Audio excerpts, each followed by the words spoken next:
ছাত্ৰ ছাত্ৰীসকল, মই আজি তোমালোকক ছাপ্লিমেণ্টেৰী ৰিডাৰ এই কিতাপখনৰ ফুটপ্ৰিণ্টছ উইদাউট ফিট নামৰ লেচনখনৰ প্ৰথম পাৰ্টটো দিবলৈ ওলাইছোঁ। এই পাঠটো লিখিছে H.G. Wells নামৰ এজন লেখকে। এই পাঠটো অসমীয়াত অনুবাদ কৰিলে এনেকুৱা হ'ব: পদ নোহোৱাকৈ পদচিহ্ন, অৰ্থাৎ ভৰি নাই অথচ ভৰিৰ চিহ্ন। বক্সটো চোৱা। Can a man become invisible? মানুহ অদৃশ্য হ'ব পাৰেনে?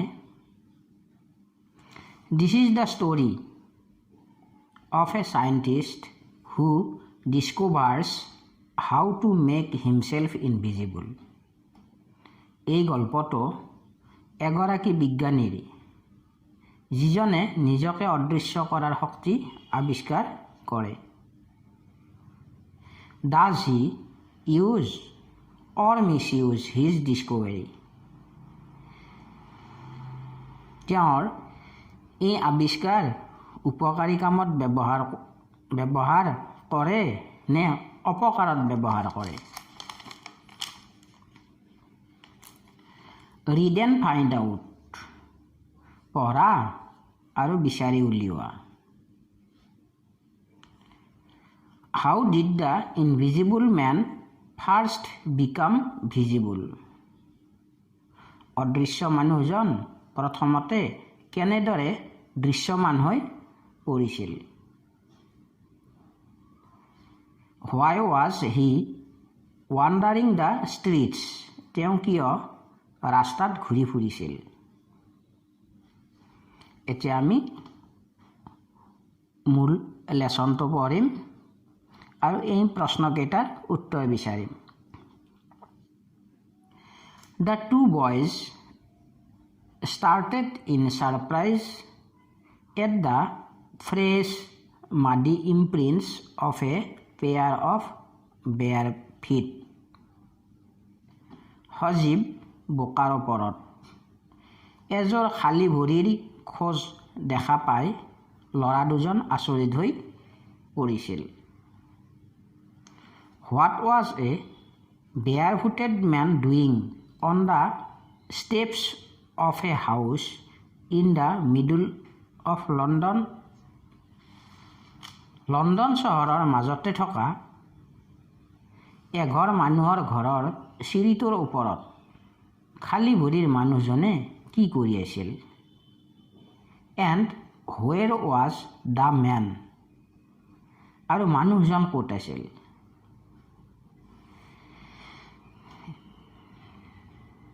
As they gazed, a remarkable sight met their eyes. ভালদৰে লক্ষ্য কৰাৰ পাছত এটি চাবলগীয়া দৃশ্য তেওঁলোকে দেখিলে। A fresh footmark appeared from nowhere. সজীৱ ভৰিৰ খোজ ক'তোৱে দেখা পোৱা যোৱা নাছিল। Further footprints followed one after another, descending the steps and progressing down the street. পুনৰ ভৰিৰ খোজবোৰে এটাৰ পাছত আন এটা অনুসৰণ কৰিছিল আৰু ভৰিৰ খোজবোৰ ক্ৰমহ্ৰাসমানভাৱে অদৃশ্য হৈ পথটোৰে নামনিলৈ গতি কৰিছিল। The boys followed, fascinated, until the muddy imprints became fainter and at last disappeared altogether. ল'ৰাকেইজনে দৃশ্যটো দেখি মুগ্ধ হৈ পৰিছিল। অৱশেষত বোকাৰ ওপৰৰ খোজবোৰ নিস্তেজ হৈ লাহে লাহে অদৃশ্য হৈ পৰিছিল। The explanation of mystery was really simple enough ৰহস্যটো বুজিবলৈ প্ৰকৃততে যথেষ্ট সহজ The bewildered boys had been following a scientist who had just discovered how to make the human body transparent.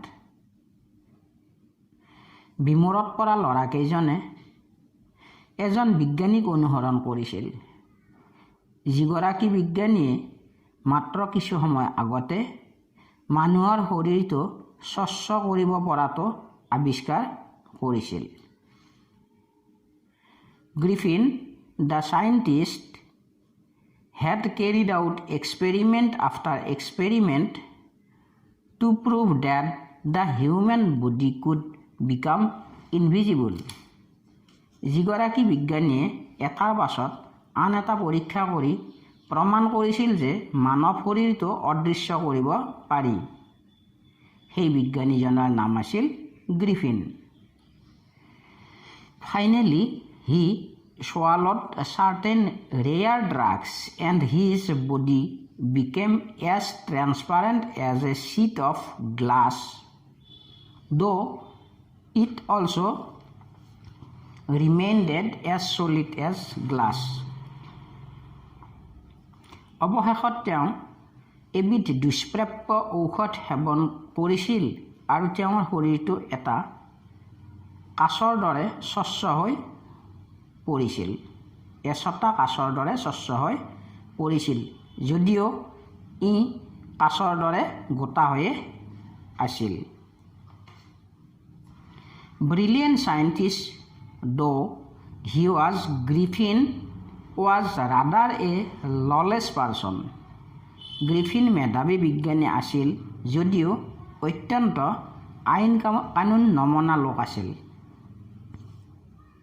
His landlord disliked him and tried to eject him. তেওঁৰ ঘৰৰ মালিকে তেওঁক অত্যন্ত বেয়া পাইছিল আৰু তেওঁক ঘৰৰ পৰা উলিয়াই দিয়াৰ চেষ্টা কৰিছিল In revenge, Griffin set fire to the house. প্ৰতিশোধ ল'বৰ বাবে গ্ৰিফিনে ঘৰটোত জুই জ্বলাই দিছিল To get away without being seen, he had to remove his clothes. কোনেও নেদেখাকৈ ঘৰটোৰ পৰা ওলাই যাবৰ বাবে তেওঁৰ কাপোৰবোৰ খুলি পেলাইছিল Thus, it was that he became a homeless wanderer, without clothes, without money, and quite invisible.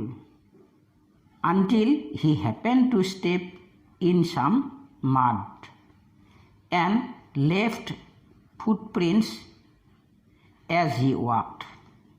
এইদৰে তেওঁ হৈ পৰিছিল এজন গৃহহীন বস্ত্ৰহীন টকা পইচা নোহোৱা সম্পূৰ্ণ অদৃশ্য মানৱ অৱশেষত তেওঁ বোকাৰ ওপৰত ভৰি দিছিল আৰু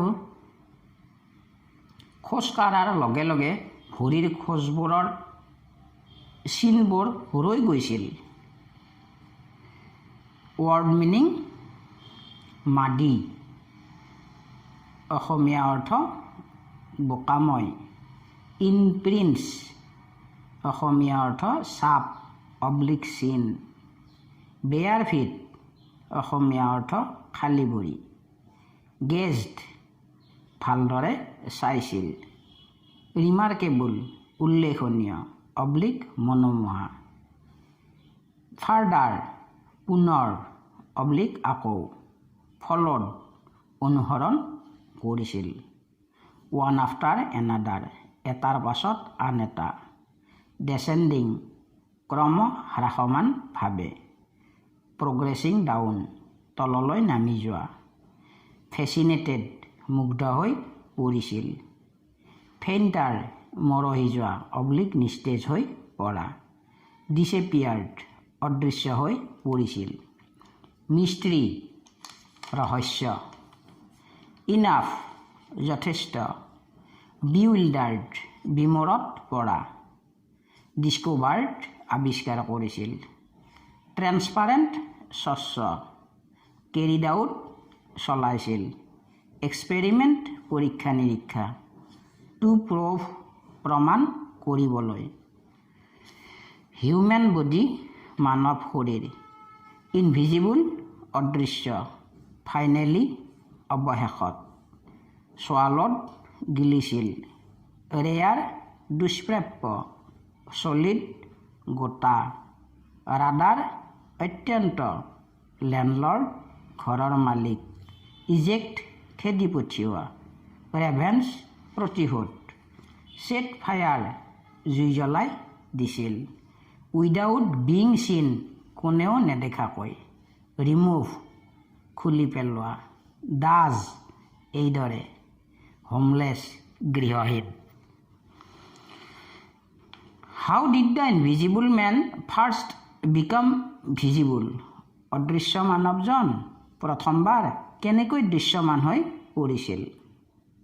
Answer: The scientist became invisible after swallowing some rare drugs. He was completely invisible until he happened to step in some mud that caused him to leave footprints as he walked. His footprints were noticed by two boys for the first time, who followed him as long as the footprints were visible.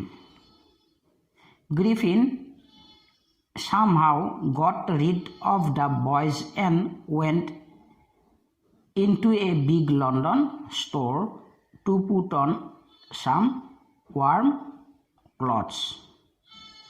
After the store was shut, he got dressed by putting on shoes, an overcoat, and a wide-brimmed hat. This made him visible to the employees who came to work at the store the next day. বিজ্ঞানীজনে কিছু দুষ্প্ৰাপ্য ঔষধ সেৱন কৰাৰ পিছত অদৃশ্য হৈ পৰিছিল। তেওঁ বোকাৰ মাজেৰে খোজকাঢ়ি যাওঁতে ভৰিৰ খোজবোৰ দেখা পোৱা গৈছিল। প্ৰথমতে দুজন ল'ৰাই এই দৃশ্যটো দেখা পাইছিল আৰু ভৰিৰ চিনবোৰ থকালৈকে তেওঁ অনুসৰণ কৰিছিল। গ্ৰিফিনে কেনেবাকৈ ল'ৰা দুজনক এৰাই লণ্ডনৰ এটা ডাঙৰ ষ্ট'ৰত গৰম কাপোৰ পৰিধান কৰিবলৈ সোমাই পৰিল।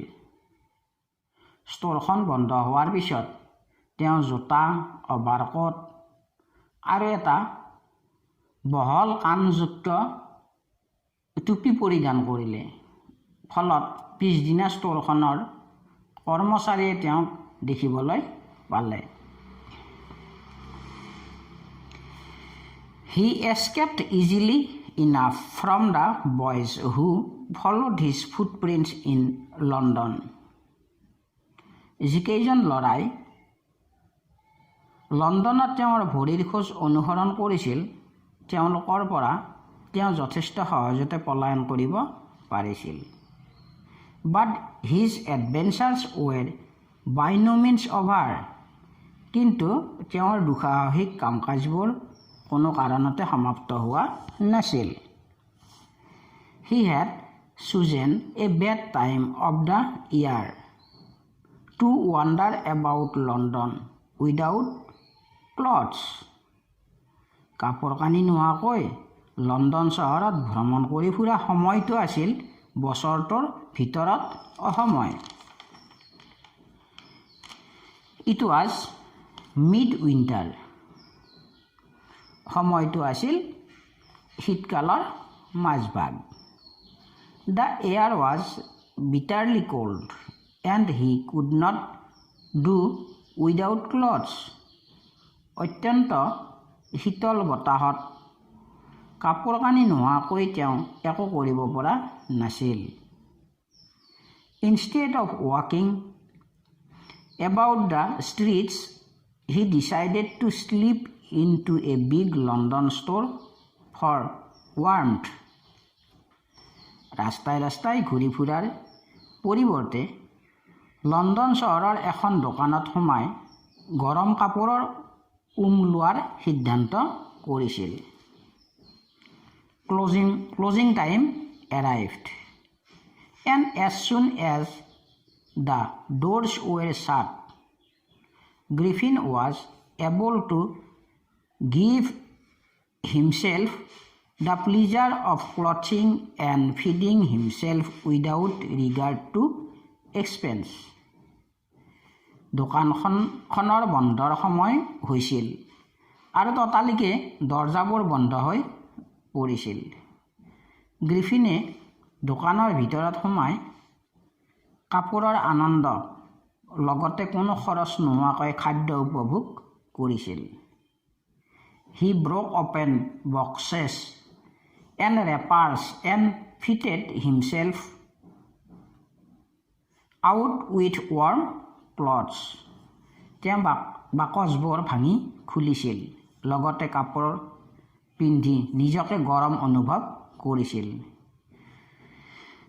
Soon, with shoes and overcoat and a wide brim hat, he became a fully dressed and visible person.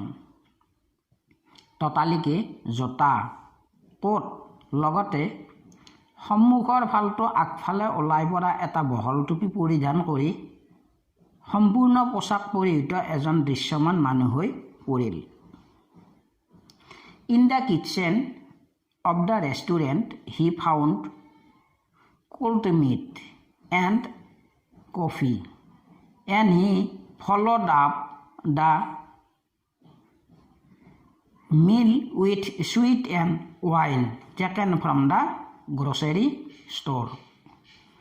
ৰেষ্টুৰেণ্টখনৰ ৰান্ধনীঘৰত তেওঁ শীতল মাংস আৰু কফি পাইছিল, লগতে গেলামালৰ দোকানখনত মদ বিচাৰি পাইছিল। Finally, he settled down to sleep on a pile of quilts. অৱশেষত এঠাইত দমাই ৰখা গাদীৰ দম এটাৰ ওপৰত শুই পৰিছিল। If only Griffin had managed to wake up in good time, all might have been well. যদিয়ে গ্ৰিফিন সঠিক সময়ত সাৰ পালেহেঁতেন তেতিয়া সকলো ঠিকে থাকিলহেঁতেন। As it was, he did not wake up until the assistants were already arriving next morning. তেওঁ পিছদিনাখন ৰাতিপুৱা দোকানৰ সহকৰ্মীসকল অহালৈকে শুই আছিল। When he saw a couple of them approaching, দোকানৰ সহকৰ্মী দুজন তেওঁৰ ওচৰ চাপি অহা দেখিছিল। তেওঁ বিবুদ্ধিত পৰি দৌৰিবলৈ আৰম্ভ কৰিছিল। They naturally gave chase. সিহঁতে স্বাভাৱিকভাৱে তেওঁক খেদা মাৰিছিল। In the end, he was able to escape only by quickly taking off his newly found clothes. অৱশেষত তেওঁ নতুনকৈ পোৱা কাপোৰবোৰ খৰধৰকৈ খুলি পলায়ন কৰিবলৈ সমৰ্থ হৈছিল। So once more he found himself invisible but naked in the chill January air. সেয়েহে পুনৰবাৰ তেওঁ জানুৱাৰী মাহৰ শীতল বতাহত বস্ত্ৰহীনভাৱে অদৃশ্য হৈ পৰিল। This time he decided to try to stock off a theatrical company in the hope of finding not only clothes but also something that would hide the empty space above his shoulders. এই সময়ত তেওঁ theatre company এটাৰ store ৰুমত প্ৰৱেশ কৰি কান্ধৰ ওপৰৰ খালী ঠাইখিনি ঢাকিবৰ বাবে কিবা পোৱা যায় নেকি তাৰে সিদ্ধান্ত কৰিছিল। Shivering with cold, he hurried to dreary land, the center of the theatre world. শীতত কঁপি কঁপি তেওঁ থিয়েটাৰ জগতখনৰ মাজতে থকা আমোদস্থলীলৈ ততালিকে সোমাই পৰিছিল। He soon found a suitable shop. তেওঁ শীঘ্ৰে এখন উপযুক্ত দোকান দেখা পাইছিল। He made his way invisible upstairs and came out a little later, wearing bandages round his forehead, dark glasses, false nose, big bushy side whiskers, and a large hat. তেওঁ অদৃশ্যভাৱে ওপৰলৈ যোৱা চিৰিৰে আগবাঢ়িছিল আৰু অলপ সময় পাছতে কপালত বেণ্ডেজ লগাই কলা চশমা, মিছা নাক, ডাঙৰ গোফ আৰু বিশাল টুপি এটা পৰিধান কৰি ওলাই আহিছিল। টু এস্কেপ উইদাউট বিং চিন, হি closely attacked the shopkeeper from behind, after which he robbed him all the money he could find. কোনেও নেদেখাকৈ পলায়ন কৰিবলৈ তেওঁ অনুভূতিহীনভাৱে পাছফালৰ পৰা দোকানীজনক আক্ৰমণ কৰি তেওঁৰ দোকানত পোৱা সকলো টকা পইচা চুৰি কৰি আনিছিল। ৱৰ্ড মিনিং এস্কেপড ইজিলি, সহজতে পলায়ন কৰিছিল। এডভেঞ্চাৰ্ছ, দুঃসাহসিক কাম কাজবোৰ। বাই নো মিনছ, কোনো কাৰণতে। মিড উইণ্টাৰ, মধ্য শীতকাল। বিটাৰলি কোল্ড, অত্যন্ত শীতল। ইনষ্টেড অফ, পৰিৱৰ্তে। এক্সপেন্স, খৰচ। গ্ৰ'চাৰী, গেলামালৰ দোকান। এ কাপল, দুজন। এপ্ৰচিং, ওচৰ চাপি অহা। পেনিকড, চিন্তাক্লিষ্ট হৈ পৰিছিল। চেজ, খেদি যোৱা। টেকিং অফ, খুলি পেলোৱা। চিল, সেৰেঙা অব্লিক শীতল। এম্পটি স্পেচ, খালী ঠাই। চিভৰিং, কঁপনি। হাৰিড, খৰধৰকৈ। চুইটেবল, উপযুক্ত। ফৰহেড, কপাল। হোৱাই ৱাজ হি ৱাণ্ডাৰিং দ্য ষ্ট্ৰীটছ, তেওঁ কিয় ৰাস্তাত ঘূৰি ফুৰিছিল। Answer, Griffin the scientist was brilliant but he was rather a lawless person. His landlord disliked his nature and wanted to evict him. On revenge, he set fire to the house. In order to avoid arrest and punishment, he had to remove his clothes.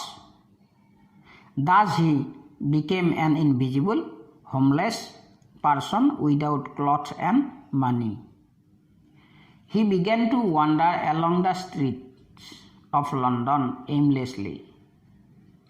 Griffin নামৰ বিজ্ঞানীজন মেধাৱী আছিল যদিও তেওঁ অত্যন্ত আইন কানুন নমনা মানুহ। তেওঁৰ ঘৰৰ মালিকে তেওঁক খেদাই দিব বিচাৰিছিল। প্ৰতিশোধত গ্ৰিফিনে ঘৰটোত জুই জ্বলাই দিছিল। এৰেষ্ট হোৱাৰ ভয়ত তেওঁ তেওঁৰ পোচাকবোৰ খুলিছিল। এইদৰে তেওঁ হৈ পৰিল গৃহহীন, টকা পইচা নোহোৱা এজন অদৃশ্য মানৱ। তেওঁ লণ্ডন চহৰৰ বাটে পথে উদ্দেশ্যহীনভাৱে ফুৰিবলৈ আৰম্ভ কৰিছিল।